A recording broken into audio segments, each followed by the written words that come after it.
G'day, Tragic here, and welcome to the next episode of Mansions of Madness. This is, I think, the 7th turn, so the game is, getting well into the end game now. Basically, if we don't win in the next 3 turns, I think we're gone. I don't think we're going to be able to make it, but there's still this really small chance we can. But we're going to have to start taking some mega risks. Now, one of the things I found out is that this actually, even though there's player elimination, I didn't sort of read it that closely, and technically the game ends if you lose any player. Like if anyone dies on your team, then you are out of the game, which doesn't make a lot of sense to me. It's obviously a rule that's been incorporated because of the co-op aspect. So if any of these 3 people here die, the actual whole game will end the next turn. We'll have one more turn and game over. But I might house rule for my solo games that we can actually have player elimination, because the only advantage of this is that, you know, when you're playing with other people, people aren't eliminated from the game, and player elimination in inverted commas is something that's looked down on in modern board gaming. But when you're playing solo, it doesn't matter. So we're going to play as if everyone's going to make it, but if someone dies, I might keep going. Anyway, we'll see how it goes. But anyway, the point is, we're in a lot of trouble. We've got to play some risky moves. There's a fire here, which causes damage as you go through it. And I think our best hope is to kill this guy and then to try and get try and get Carlson, who has the ability to give people extra turns, to sneak by him and try and assist with these 2 guys, with the reporter and Rita, by giving them extra movement and extra actions. So we'll see how it goes. The first thing we're going to do, though, is try and kill this dude. So we'll see how this all works out. But I think just to speed things up, actually, we're going to do this stuff first. Now remember, Rita, unfortunately, is stunned. So she only gets 1 turn. So that's going to be her first turn, opening this door. The door to the hotel room adjacent to yours is marked 2. You can explore it only if you have the brass key unique item. And in the big trade-off we did last turn, I'm pretty sure we got the brass key. Brass key, here it is. So we have the brass key. Okay, so let's explore that. Click. You open the door to room 2. The room has been lived in recently. A briefcase sits on the bed. Discard this explore token and place a search token as indicated. You may move 1 space into the explored area. Now, unfortunately, she is actually stunned, which says you cannot perform more than a single action during your turn. And that, even if you have ways to gain extra actions, it won't let you do it. So, but anyway, we do discard this at the end of your turn, so she's no longer stunned. But we finally move into this zone. For our next turn, Carlson is going to open this. Okay, so he clicks here. The door leads to a small room behind the hotel. The room is without windows or lights, and you strain your eyes to see inside. You can explore only if you have a light source. And as previously discussed, he does have a light source. He's got the lamp here. Okay, so let's explore. Kabam! You hold the light high to illuminate the room. Shelves of books that have collected years of dust line the walls. Place the library tile as indicated and discard any explore tokens leading to it. Then place darkness in each space of the library. Your eyes scan across shelf after shelf of books. Many of them appear to be about the history of Innsmouth and the surrounding area. Perhaps you could uncover information on the Marsh family. Place a search token as indicated. You may move 1 space into the explored area. Okay, so there's only 1 more part of the map that we haven't uncovered. We've almost... I mean, we really should have got this done a long time ago. And we get to move in, and we get to place another token. Okay, so now we have a big choice. Remember, oh wait, we need more darkness. Okay, so this is kind of weird. What are we going to do here? Basically, we know that this guy has five dice for doing, you know, observation checks. And just from my experience in this game so far, and I've only played this one map, the one, you know, the actual game you are watching is my first game of second edition, is that these question marks, you know, they often are, most of them have been observation tests. Now he's got one more action, which means he can go into here. Yeah, so for his next action, I think he's going to go 1, 2 straight past that into this zone here.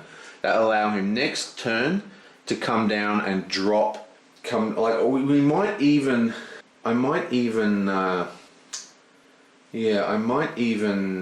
he's got the fire extinguisher. Now the fire extinguisher as an action, discard all fire in your space and adjacent space. Now, basically, that means he has to take at least 1 damage. Or, I mean, you could drop it here and clear there, and then there'd be 1 damage coming in and out of this room. It's going to be very, very tight. I mean, we are so tight for time. Okay, so here we are going to do the father who is stunned. We're going to do 1 action, and that is to attack this monster. Now, okay. Attack, and we're going to attack with a bladed weapon. Your opponent catches your wrist, your blade stops a mere inches from the flesh. You struggle to press the blade home, do a strength 2 test. Okay, so his strength is a lowly... Oh, it's actually quite... Oh no, that's not strength. What's his strength? 3. So he's only got 3. So we need 2 successes. Now he is stunned, which means he can perform actions. He can only perform 1 action, but he is able to use tokens. So we want to get lots of damage here. Come on. Okay, so bam, bam. And he's going to take one of these. Boom, boom. That's 2 damage, which is 3 damage once you factor in the point of damage from the blade. If you pass, your enemy's defense gives way and your weapon bites deep. The monster suffers damage equal to your test result plus 1. Okay. Does that mean we don't actually factor the 1 damage from the weapon at all? Because last time, I'm sure it says plus your damage written on the card or something like that. Let's have a look at the message log. How far back does this go? I think it was, try turn 3. This needs a search. Yeah, see, here it is here. If you pass, this is when we killed the shopkeeper. If you pass, the patterns are drawn in blood on the foe. The monster suffers damage equal to the weapon's damage plus your test result. But this time, it says suffers damage equal to your test result plus 1, which is the same. But we don't factor in the weapon's ability at all. So we just, so it's still 3 damage, not 4. 1, 2, because you had 2 successes, plus 1, 3 damage. Now remember, he was stunned, so that's the only action he gets, which really, really sucks because we wanted to have 2 attacks that turn. And now, just checking, we're just checking this to make sure this is legal, because this is a bit of a tricky thing. At the end of your turn, discard this card. So, the stun is discarded, which means he's now able to have a second action, which means we're going to use Carlson's ability, it's this guy here, to give him another action which he's going to use to attack. In fact, maybe we should just attack. Yeah, so he's going to activate his ability to give the father a second attack. So we're going to click on him again and attack. Attack with bladed weapon. Your foe catches your stab and you struggle to push the blade the final few inches while the figure struggles to turn the blade on you. 2 strength test. Okay, so this is the exact same test. We need 2 successes. Come on. Give us a natural 2. That's what we want. Booyah! Natural 2. Excellent. If you pass, your foe's strength wavers and the sharp edge slices its flesh. The monster suffers damage equal to the weapon's damage. If you... equal to the weapon's damage. That's only 1 point. Damn it. Okay, so that's 1 point of damage. Lame. Okay, and for our final action, he's going to attack, but he doesn't have any weapons. Attack unarmed. Boom. Your foe swings at you and you manage to catch its arm. You press down hard, forcing it against the joint. Strength 1 test. Okay, so his strength is 3. But we only need 1 success this time. Oh, come on, let's do it. Booyah, that's 2 successes. If you pass, the joint gives with a crack and the arm falls limply to the side. The monster suffers 3 damage. That actually did way more damage than the weapon. Okay, that's 3. 1, 2, and he's dead. Kaboink! Excellent. Okay, so we did manage to kill him. Okay, so Priestess is going to go... Oh, there's a damage there. Okay, we've got 2 choices for our priest. She can run backwards. That's 1, 2, 3, 4. 1, 2, 3, 4. So that's 2 turns to get to here. Or she can go 1, 2, 3, 4 and get this the very next turn. I think that's what we're going to have to do. So she's going to go 1, 2, 3, 4. She suffers 1 face down damage. And we also need to do an evade check on that monster. Evade. Bonk. The mob pelts you with rotten fruit, paving stones, and what you desperately hope is mud. Suffer 2 damage, agility -1 negates. I think one of my biggest faults was trying to get behind the mob naturally when I should have just sneaked past it like that. Really would have saved us a lot of time. Okay, so her agility is 3, so she has 2 agility. Because it's agility -1, so we need 2 successes of this one roll, and she has no clues to modify the result. Bam, okay, so that's 1 damage. Booyah. This comes in face up. Demoralizing injury. You gag at the scent of your own blood. Resolve immediately. Suffer 1 additional face down horror, then flip this card face down. This is face down horror. Right, now it's time to the Mythos phase. Boom. The fire spreads out of control. Place fire in a space adjacent to the space containing fire. We are going to place fire in here. Boom. It's actually inside the building now. You are suddenly aware of the awful and unstoppable passage of time, obsessively dwelling on your ultimate mortal fate. Each investigator suffers 2 face-down horror, mind negates. Okay, we're going to start with Father. He has 5 will, so he needs 2 successes. Come on. Come on. Bam, 2 successes. Beautiful. We're now going to do the Doctor. He has 3 will. We need 2 successes. He misses them all. We have 5 mind for the sister, so she needs 2 successes. Well, they all need 2 successes. Bam, she gets 3. We have 4 will for Rita. We need 2 successes or she is going to die. Booyah! Nice. And we have 3 for Daryl Simmons. Come on. Come on. Booyah! He also gets it. So the only person to get it was Carlson. Awesome. That's another 2. Don't know why it was set to 2. Shouldn't have been. It's now correct. One of the locals glances up at the tall bell tower, then opens the door and tosses his lantern inside. The glass shatters against the walls, splintering oil on the wooden floor. Place fire as indicated, then each investigator in the bell tower suffers 2 horror. That's the end. That's the end, I'm afraid. 1, 2 horror.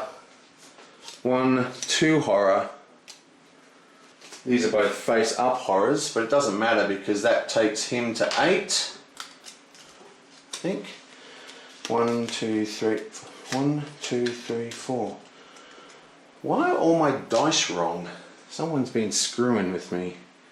Oh, right. I had it written on how many horror he had, not how much was left. Okay, so this horror's face up. Oh, excellent. Minus shock. Resolve immediately. No additional effect. Flip it face down. And the next one is minus shock. Wow, they're both minus shock. Awesome. Okay, so he survives and he's still at 4.